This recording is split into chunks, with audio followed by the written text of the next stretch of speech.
When we think of evil, we usually picture something out of a movie, right? A dark alley, an abandoned house. But sometimes the most terrifying truths are hiding in the most mundane places you can imagine. Places we all visit every single day. And sometimes they leave a review. Not deep enough. Talking soon. Just let that sink in for a second. Imagine that just popping up in your notifications. It's so stark, so vague, and honestly, it's just deeply, deeply unsettling. Okay, so let's really put ourselves in this person's shoes. Imagine you're an online seller. You sell, I don't know, maybe a tool, maybe a knife, and one day, boom, a one-star review pops up with that exact message. What's your first thought? What do you even do? So that hypothetical, it drops us right into our first section here, where we're going to dig into the just chilling ambiguity of a message like that. I mean, this is so much more than just a bad review, right? It feels like a violation. The one-star rating, yeah, that stings your business. But the message, that feels personal. It's out there for everyone to see, but it feels like it was written just for you. Kind of like a cold whisper in a super crowded room.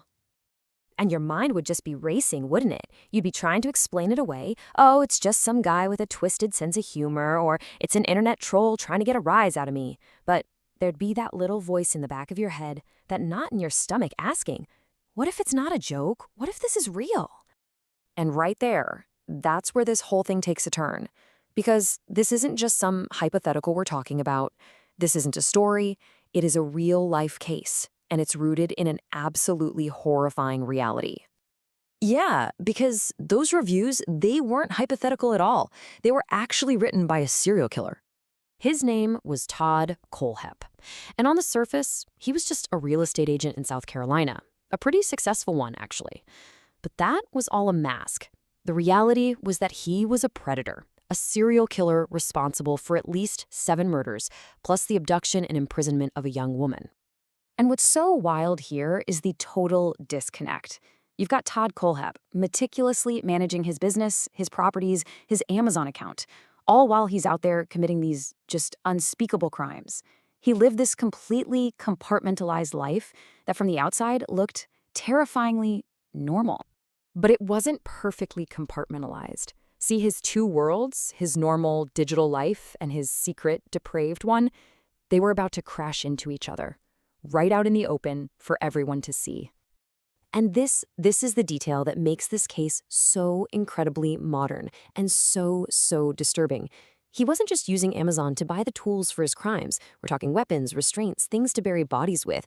No, he would then go back, log into his account, and leave reviews, public reviews. He was literally hiding his confessions in plain sight, disguised as dark jokes. Okay, so check this out.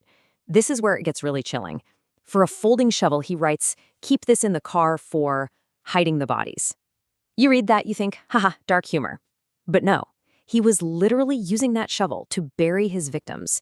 Then there's a padlock. His review, "Solid locks, have 5 on a shipping container." Well, it turns out he was using those exact same locks to imprison a woman he'd kidnapped inside a shipping container on his property. It's just unbelievable. Let's go back to that shovel review for a sec.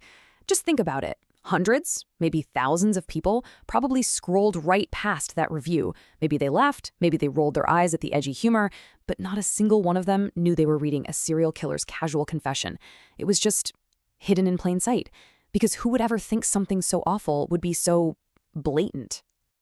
And that's the thing, right? This ability to hide in plain sight, it says something really unsettling about the world we live in today. It kind of reveals this whole new modern kind of monster. So you look at his online persona, and what do you see? A customer, a product reviewer, a local business owner. Totally, completely normal. But then you look at the hidden reality behind that mask. Abductor, murderer, serial killer. The computer screen gave him the perfect cover.